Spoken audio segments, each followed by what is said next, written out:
Jean, pourriez-vous nous décrire, s'il vous plaît, ce qu'est l'inspiration pour vous? Euh, j'ai l'impression que l'inspiration vient des circonstances dans lesquelles on imagine et on pense. J'ai l'impression que ce qui est l'apparition d'une idée ne vient pas d'elle-même, mais vient d'un processus de pensée et d'une attention particulière faite à l'environnement. L'inspiration vient probablement d'une capacité particulière de lire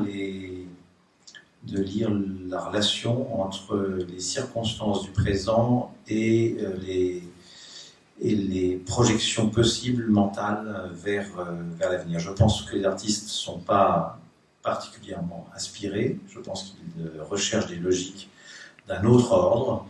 Ils cherchent à échapper à l'intérieur de constructions précises, comme un spécialiste exercerait un métier de pointe. Ils cherchent à échapper aux conventions, aux recettes, aux habitudes de la pensée. Et donc l'inspiration, c'est d'abord une échappée. Elle vient comme par un moment de distraction. Elle vient par effraction, comme un moment de distraction qui met en scène des processus de pensée plus profonds que ceux que l'on utilise d'habitude. Autrement dit, l'inspiration est un accès soudain donné à un processus de pensée que l'on avait en soi et que l'on n'avait pas forcément abordé dans le conscient, même si cette pensée est la suite d'une construction ancienne et probablement pour qu'elle ait une efficacité dans le monde qui est le mien, qui est le monde de la création, il faut qu'elle soit profonde. Voilà. Grégory, qu'est-ce qu'un chaman? Un intermédiaire. En fait, on dit chaman parce qu'on s'inspire d'un mot qui vient de Sibérie, des Evel, chaman, qui vient de la racine bondir. Le chaman, c'est celui qui bondit. Bondit pour quoi faire? Il bondit pour agir comme intermédiaire, médium, entre le vivant et les morts. Les morts étant définis de façon très large. C'est tout ce à quoi les autres personnes que le chaman n'ont pas accès. Le chaman, c'est son travail, c'est de donner accès à ce qui, sinon, sans sa présence, sans son intervention, reste inaccessible. Il le fait pour des raisons en général très pratiques. Il ne le fait pas juste pour discuter avec les morts. Quand on va solliciter les morts, l'invisible, les esprits, en général, c'est pas pour rien. C'est pour des affaires très pratiques, pour avoir de la chance quand on est chasseur et on a besoin d'obtenir du gibier. Le gibier, on ne sait jamais trop quand est-ce qu'on va l'avoir, quand est-ce qu'il va tomber dans vos pièges, quand est-ce qu'il va passer devant votre fusil. Donc le chaman vient, d'une certaine manière, obtenir des possibilités de prise. Après, il faudra encore que le chasseur sache tirer. Mais le chaman, il obtiendra les possibilités. Il interviendra aussi quand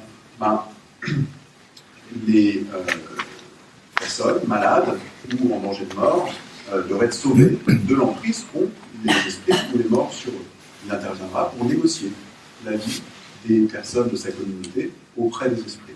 Donc le chaman, c'est un petit peu celui qui règle les affaires courantes entre les vivants et les morts. C'est un intermédiaire qui a une vocation pas vraiment métaphysique, mais vraiment ancrée dans le présent de sa communauté et ancrée dans les affaires courantes des personnes qui l'entourent et qui le mandatent pour aller régler les affaires. de l'esprit. Bien sûr, ça ne se fait pas comme ça. Et c'est quelque chose qui s'apprend, s'apprend au fur et à mesure, dans un processus long, coûteux. Personne ne peut devenir chaman. C'est quelque chose, c'est une malédiction, ça vous tombe dessus, et vous ne pouvez pas y échapper. Si vous ne devenez pas chaman, vous mourrez. Vous n'avez pas le choix. Et c'est en général pas du tout joyeux comme perspective. Vous mourrez jeune, vous êtes accusé de tous les maux de votre communauté. Vous êtes montré du doigt.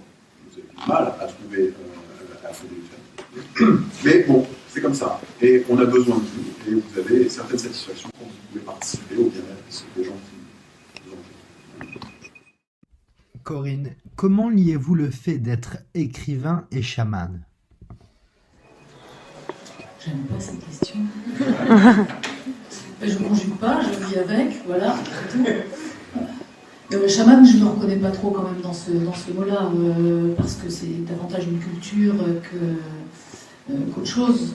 Aujourd'hui, on dit chaman pour beaucoup de choses, alors que bon, c'est quand même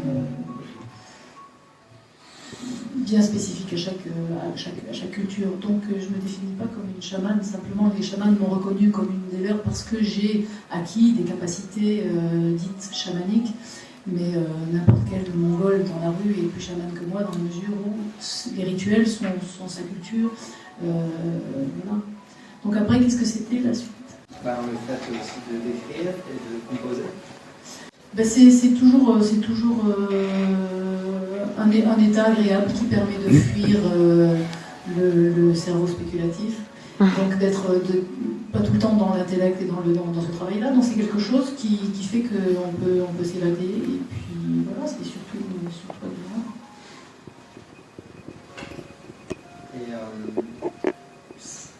quand tu dis que tu n'es pas chaman, puisque tu es de cette culture qui est ici, si on était une culture, je spécule, mais si on était une culture de rite, est-ce que tu te dirais chaman? Une culture qui pratique les rites? Pas chaman de Mongolie, non, je serais chaman de France. Voilà. Donc, moi je me définis plus comme ce qu'on appelle, enfin ce que je dis psychonaute, c'est-à-dire que grâce à la technique de transe, je vais explorer les capacités du cerveau qu'on connaît peu ici, et ou perceptuelles, pas en opposition, mais en complément de intellectuel. Voilà. Donc là-dedans, je me sens mieux, je me sens à ma place. Merci. Quelles sont les caractéristiques des personnes que vous appelez les maîtres du désordre? Les maîtres du désordre sont des personnes qui ont, comme le nom l'indique, un rôle d'équilibre, d'organiser un équilibre, d'organiser sciemment un déséquilibre dans une communauté. Ce qui m'intéresse dans les maîtres du désordre, c'est que ce sont des personnages liminaires. C'est-à-dire que ce sont des personnages qui sont à cheval sur plusieurs règnes, ils sont à cheval sur le monde animal et le monde humain, le monde masculin, le monde féminin, le monde des morts et le monde des vivants. Ce caractère liminaire m'intéresse parce que je trouve que de la même façon que l'art se nourrit toujours par son extériorité et que c'est toujours au bord des évidences comme ça que l'artiste invente de nouveaux langages, je trouve que le maître du désordre, qui n'est pas forcément un artiste, l'artiste n'est pas forcément un maître du désordre, a des caractéristiques communes. Donc ce caractère d'être à cheval sur plusieurs règnes et plusieurs mondes me paraît essentiel. Le maître du désordre également, il lutte un petit peu contre l'infortune. Il fait partie des possibilités que l'on a de répondre au malheur, en fait. Et pour le faire, il est obligé de se lancer dans une sorte de théâtre particulier, qui est une sorte de théâtre vrai. Le théâtre vrai, c'est contradictoire, c'est un oxymore, mais ça veut dire convaincre par la mise en scène de ses capacités, que les autres, au point que les autres soient entraînés dans le voyage que vous faites, dans la démarche que vous avez, et y croient. Et donc ce théâtre vrai, c'est quelque chose qui est très beau parce que c'est entre je sais que ce n'est pas vrai, ou je sais que ça ne paraît pas vrai, mais je suis capable de vous entraîner et ça va devenir vrai. C'est quelque chose que je pense très, très important, ce passage délicat entre la fiction et la vérité. En général, on passe de la vérité à la fiction, et là, on passe véritablement de la fiction à une vérité, en tout cas. Donc voilà pour moi quelques caractéristiques des maîtres du désordre. Jean, est-ce que vous pourriez juste nous citer un ou deux artistes que vous trouverez particulièrement bons maîtres du désordre? Alors ça concerne peu d'artistes et c'est pas systématique le lien entre le monde des artistes et le monde des maîtres du désordre, ni même dans l'attitude. Mais je pourrais dire que Anna Alprin, comme j'avais voulu le montrer, par exemple, se comporte en maître du désordre lorsqu'elle essaye par une cérémonie particulière, de se guérir elle-même de son propre cancer, par exemple. Je pense que Beuys, quand il essaye de réparer la situation allemande juste après la guerre et de répondre à ce traumatisme, il décide de se comporter en maître du désordre. Et donc, il arrive effectivement que des artistes soient dans cette situation.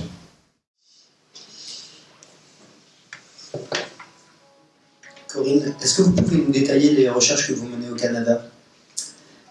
Sur l'état modifié de conscience sur la transe,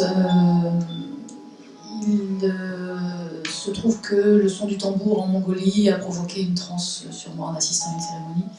Et le chaman, de ce fait, vous dit que si le son du tambour vous fait un effet comme ça, c'est que vous avez la capacité chamanique, que vous êtes chaman. Alors qu'est-ce que ça veut dire? Ça veut dire que grâce à la transe, vous accédez à ce qu'ils appellent le monde des esprits. Je ne sais pas si on reviendra là-dessus après. En tout cas, il est vrai que dans cet état, on a accès à des informations qu'on n'a pas dans un état de conscience ordinaire. On a des visions, on a plus de force que dans un état normal, on ne ressent pas la douleur. Et on a des informations que eux appellent des messages des esprits. Alors, dans toutes les populations, ils se servent de la transe, quel que soit l'accès à la transe, qui peut être la danse, les psychotropes, qui peut être le son du tambour. Ils se servent de cet état pour aller interroger ce monde des esprits dans lequel ils vont chercher des informations qui vont être utiles à la communauté, qui vont ramener dans la communauté ou à la personne qui va poser une question. Alors, il est vrai que dans cet état, j'avais des visions, plus de force, je ne ressentais pas la douleur. J'avais des informations que je n'ai pas dans un état normal. La perception du jeu, justement, dont on parlait tout à l'heure, change. Pour se transformer la plupart du temps en un animal, mais ça peut être aussi des personnages. On peut faire dans cet état-là des chants qu'on ne connaît pas, avoir des langages qu'on ne connaît pas non plus. Alors on ne sait pas d'où ça vient. Eux vous disent que ça vient du monde des esprits. Alors je trouvais quand même ces informations assez intéressantes à expérimenter. Et je pensais bien que j'étais pas folle et que cet état devait servir sans doute à quelque chose et qu'il était dû peut-être au son du tambour qui provoquait quelque chose sur mon cerveau et qui, en modifiant son comportement, me permettait d'accéder à d'autres perceptions, à d'autres capacités et peut-être à une version augmentée de la réalité. Alors j'ai contacté des chercheurs. Voilà. Et à Edmonton, au Canada, le professeur Florent Henry, qui est neuropsychiatre, directeur de recherche et directeur du service de psychiatrie adulte de l'hôpital, a proposé de faire un électroencéphalogramme de mon cerveau pour voir si oui ou non cet état modifiait le comportement du cerveau. Donc le départ c'était juste de voir ça. Donc il a fait un enregistrement, un EEG de mon cerveau à l'état de repos, qu'il a comparé à un groupe contrôle de 80 personnes saines. Et il a comparé mon cerveau en état de transe, parce que pour pouvoir faire ces enregistrements, j'ai dû m'entraîner à provoquer la transe par la seule volonté, ce que les chamans en Mongolie ne font pas, parce qu'ils ont le tambour comme induction. Mais la condition, quand j'ai rencontré ces scientifiques, la condition pour pouvoir être enregistré dans un laboratoire, c'était de l'induire par la volonté. Alors je ne savais pas si c'était possible, parce qu'en Mongolie, aucun chaman n'utilise ça. Alors je me suis entraînée pour y arriver. Alors il se trouve que le son du tambour, au début, provoquait un tremblement sur moi. Ça commençait comme ça, puis de plus en plus fort, et puis jusqu'à des mouvements absolument contrôlés.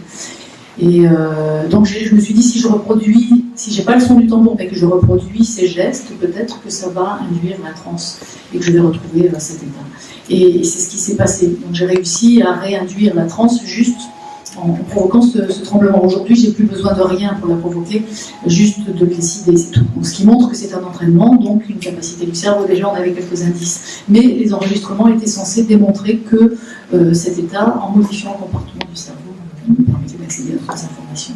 Alors après, le professeur Florent Henry a fait un EEG de mon cerveau en état de transe, que j'ai induite par la volonté, et il a comparé ça à, déjà au contrôle sain, et après à des groupes qui ont des pathologies, qui avaient des pathologies, qui souffraient de manie, dépression et schizophrénie. Voilà. Alors les résultats, j'ai fait aussi des tests psychiatriques, psychologiques, j'ai répondu à des tas de questions. Donc ils ont tous déterminé que j'avais un cerveau sain, donc ça c'était assez rassurant.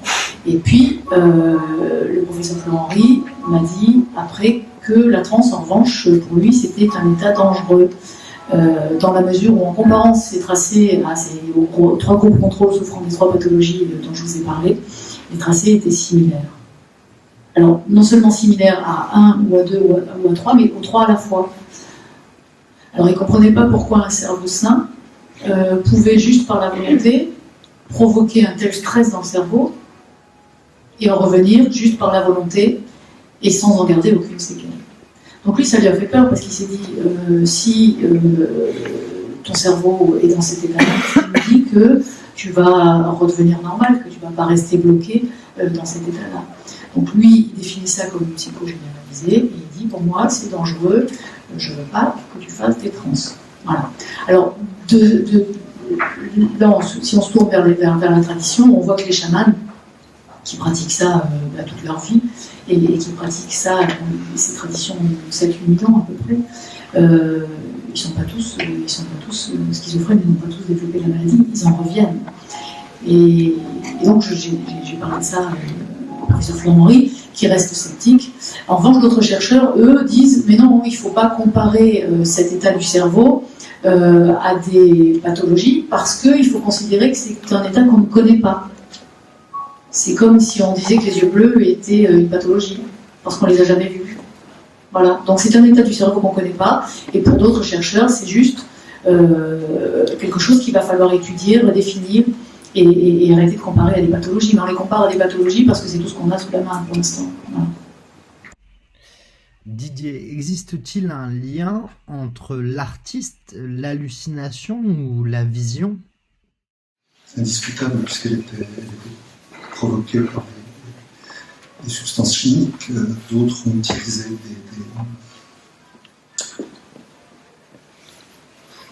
ont simulé. Je pense que Dali simulait en partie la transe et la possession. J'ai du mal à faire une liste exhaustive. Zouch a utilisé des psychotropes. Beuys a cherché quelque chose, je pense, comme une transe. Je ne suis pas sûr qu'il ait véritablement atteint au sens clinique du terme, anthropologique du terme.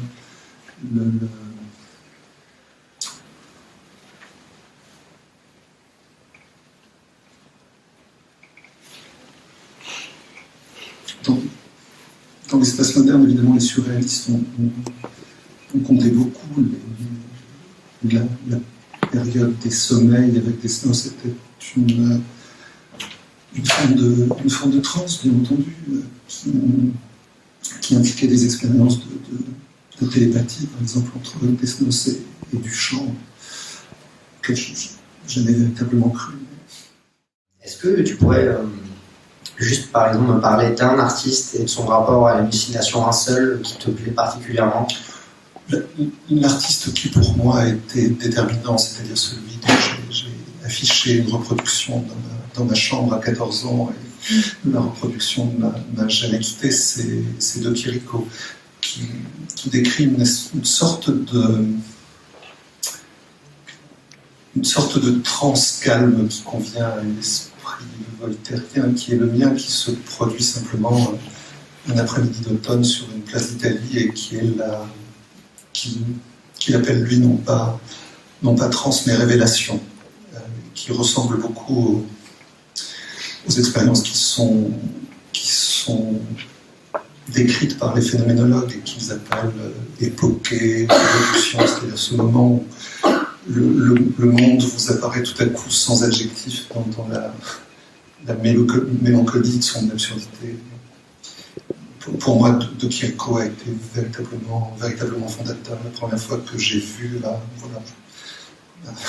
ma sœur, qui est beaucoup plus âgée que moi, qui était prof de lettres, m'a offert un jour une pile de cette revue de vulgarisation merveilleuse qui s'appelait Les chefs-d'œuvre de l'art. Et dans la pile, il y avait le volume de Chirico. Je l'ai ouvert, j'ai détesté ça pendant les premières heures parce que ça soulevait en moi un sentiment de nausée, de mélancolie. Je ne savais pas encore que ça s'appelait comme ça.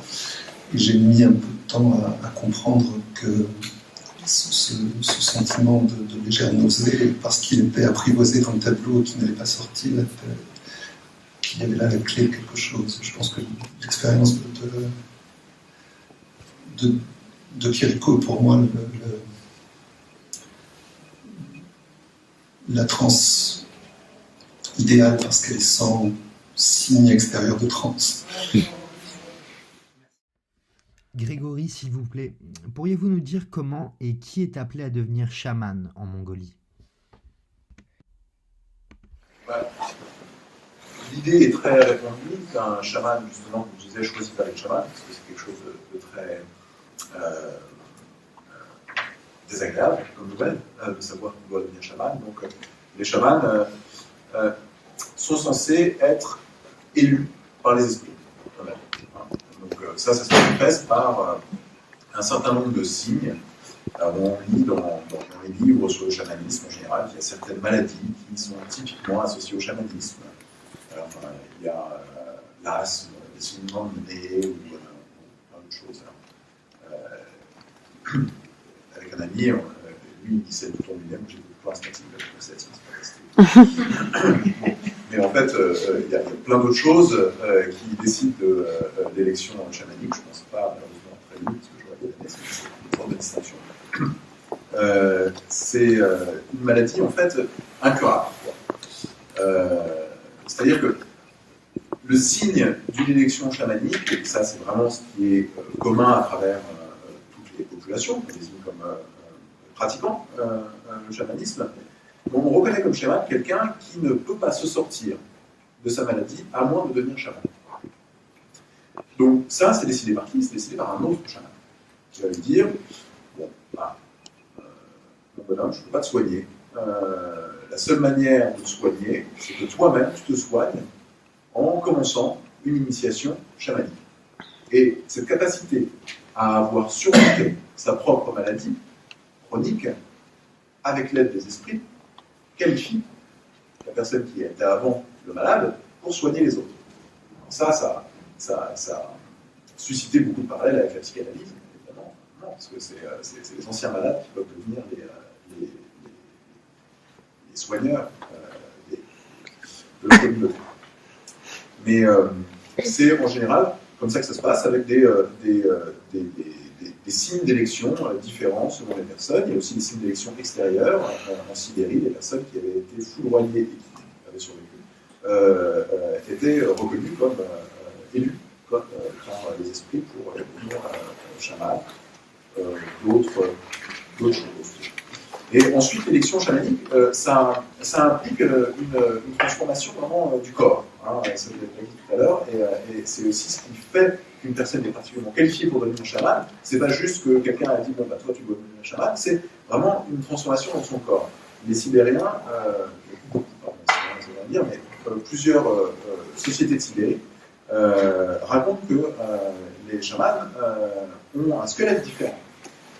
On leur rajoute qu'ils avaient déjà un os en plus que les autres, une côte en plus, quelque chose comme ça, ou au contraire que leur corps n'est pas tout à fait fabriqué de la même manière que les autres. Donc c'est aussi ça qui fait que le chaman a une différence essentielle, est censé avoir une différence essentielle du reste de la population qui lui donne un accès particulier aux fonctions dont j'ai parlé tout à l'heure. Et juste, Grégory, j'ai pu lire parfois des anthropologues qui disaient aussi qu'il y avait comme signe de distinction des chamans des enfants qui sont des gros rêveurs, par exemple, des enfants qui vont rêver toute leur jeunesse et se rappeler de leurs rêves tous les jours. Est-ce que toi, tu as pu rencontrer ça en Mongolie? Non, je n'ai pas rencontré ça. J'ai rencontré par contre des personnes qui voyaient les morts depuis tout petit. Ça, c'est assez fréquent et qui savaient prévoir la mort des autres. Un petit peu comme dans l'exorcisme, il arrivait à les gens et qui disaient, toi, tu vas mourir dans 5 ans. À moins que tu fasses quelque chose. La personne, du coup, pourrait chez un chaman pour rallonger des années. Les chamans permettent de rallonger des années. Donc les personnes, les enfants qui étaient capables de faire ça, au départ, étaient reconnus comme ayant un potentiel chamanique. Potentiel qui, encore une fois, ne peut se vérifier que par les maladies chroniques qui obligeront la personne à devenir chaman. N'importe qui juste est rêveur ou a des idées sur la mort des autres ou a l'impression de voir les fantômes jusqu'à tard, n'importe qui comme ça ne va pas devenir chaman. Il faut ensuite ne pas avoir le choix. Il faut être mis dans une position où on n'a pas le choix. Parce que là, on est bien d'accord que quand tu parles uniquement que des chamans de Mongolie, parce que par exemple, je pensais dans d'autres régions, ça peut être les épileptiques, dans d'autres endroits, ça peut être un héritage familial de devenir chaman. Donc c'est juste pour bien dire que suivant là d'où l'on vient, le processus et la forme d'acquisition au rôle de chaman peut différer légèrement. Peut différer, tout à fait. Mais maintenant, effectivement, je parle surtout de la Mongolie, mais de ce que j'ai lu, de ce que j'ai pu savoir, peut-être des autres sociétés qui pratiquent le chamanisme, un symptôme particulier ne suffit jamais à décider de la vocation d'un chaman. Il faut qu'il y ait une sorte d'inévitabilité de la vocation. C'est pas seulement une personne qui est épileptique, c'est une personne qui, si elle n'est pas guérie de son épilepsie, va mourir. C'est une personne qui, si elle n'est pas guérie de sa maladie, va y passer. C'est ça qui est commun et qui est raconté par toutes les personnes qui suivent les initiations chamaniques et les critères d'élection. C'est vraiment l'inéluctable. C'est inévitable de devenir chaman. Grégory, quel est le lien entre la culture hip-hop mongole et la culture chamanique? On a vraiment dans le même clip des gars qui sortent du BMW noir et ensuite qui font un rituel chamanique. C'est très intéressant.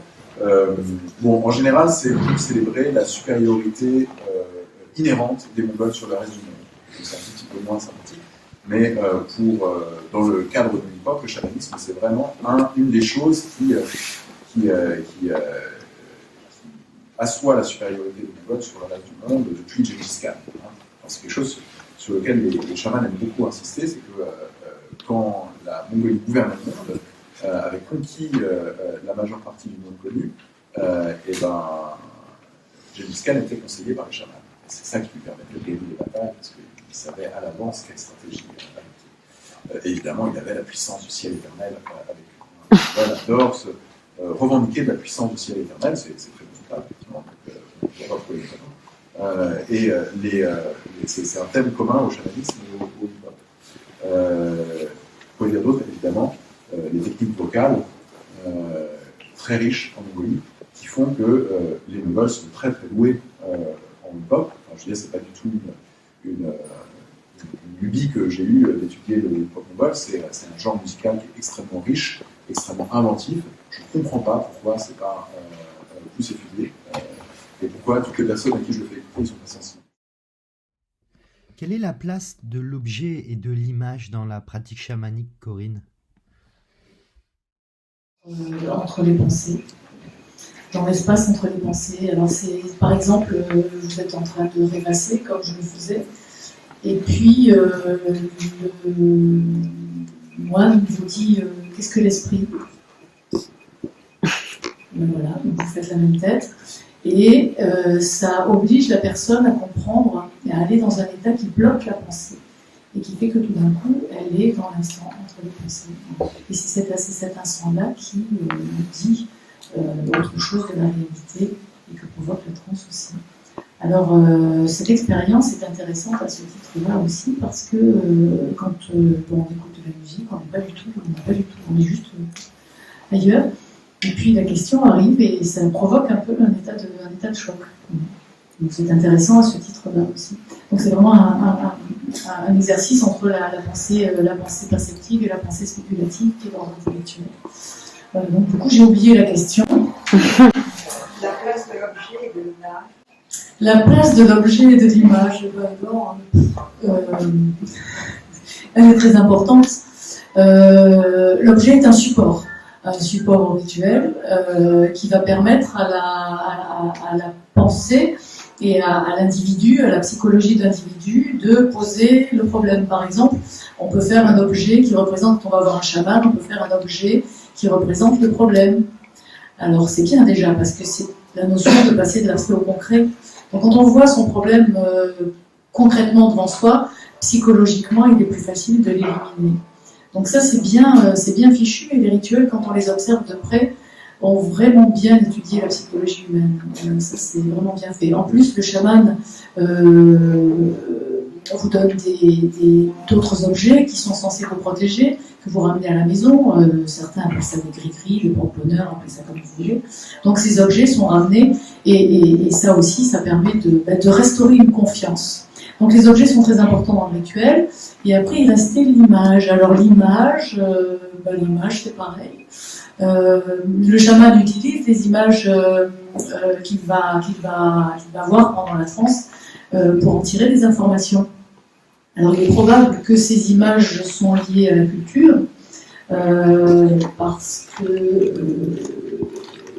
par exemple, lorsque la chamane m'a dit tu vas essayer de m'enlever un sort, donc tu vas entrer en transe, tu vas faire une cérémonie, tu vas m'enlever un sort, et je lui ai dit je voudrais bien savoir ce que c'est un sort, parce que voilà, je ne comprends pas bien ce que ça veut dire. Et comme je suis son élève, elle me dit je fais, et puis je pose pas de questions, donc c'est difficile.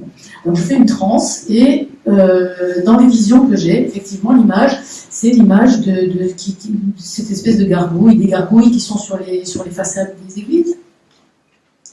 Alors vous vous dites, où ces gens-là ont vécu des transes pour avoir ils ont eu ces visions, et ils en ont fait